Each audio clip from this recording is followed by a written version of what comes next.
Have any of you ever set up your alarm clock to wake up in the morning? I'm sure you have.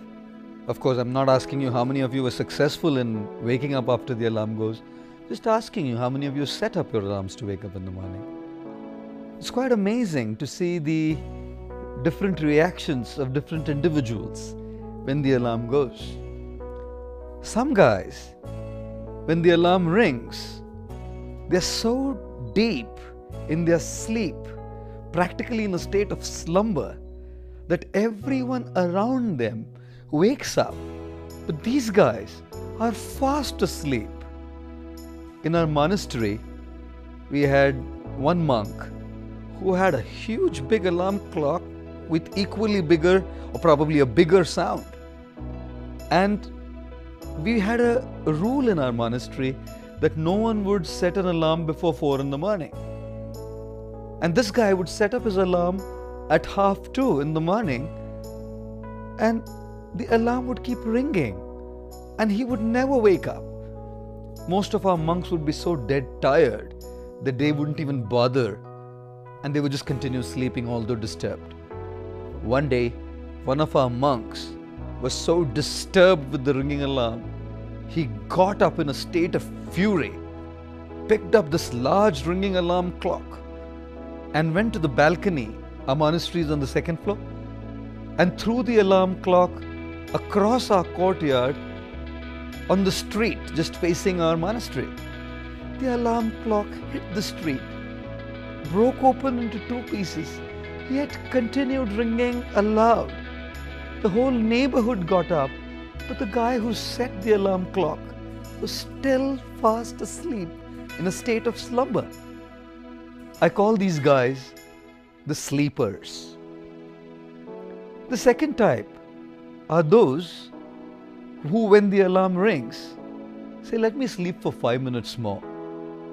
These guys profusely express their gratitude to God for having inspired that gentleman who invented the snooze button. I'm sure some of you are nodding. When people keep just snoozing 5 more minutes, another 5 minutes, another 5 minutes. But at least these guys, at the 4th or the 5th snooze, wake up. I call these guys the snoozers. The third category is of those guys who at the first ring of the alarm wake up. They continue sitting in their bed though, completely confused, lost, asking themselves, who am I? What is the purpose of my life? Why did I set the alarm in the first place? And then conveniently they turn the alarm off and go back to sleep again. I call these guys the fallers. Not the fallers in the North American sense as in the guys who fell trees, but fallers as in the guys who wake up and fall back to sleep. And then the fourth guys are those who, when they hear the alarm, the first ring, actually wake up, get out of bed and hit the floor to start with their day-to-day activities. Ladies and gentlemen, my question to all of you is, which one of these 4 are you? In terms of actually waking up when the alarm rings, let's start going to level 4. I call them the wakers, who actually wake up as soon as the alarm rings. Spiritual wisdom is like an alarm. The alarm of spiritual wisdom is meant to awaken us internally so that we can make proper choices. We can think right, do right, and live right. And when the spiritual wisdom alarm clock rings, there are 4 types of reactions again. The first are the sleepers.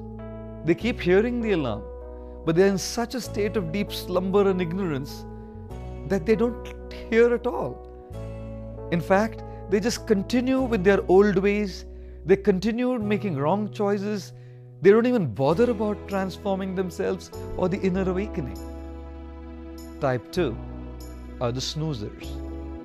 Those who, when they hear the alarm clock, spiritual wisdom, they say, yes, we will change.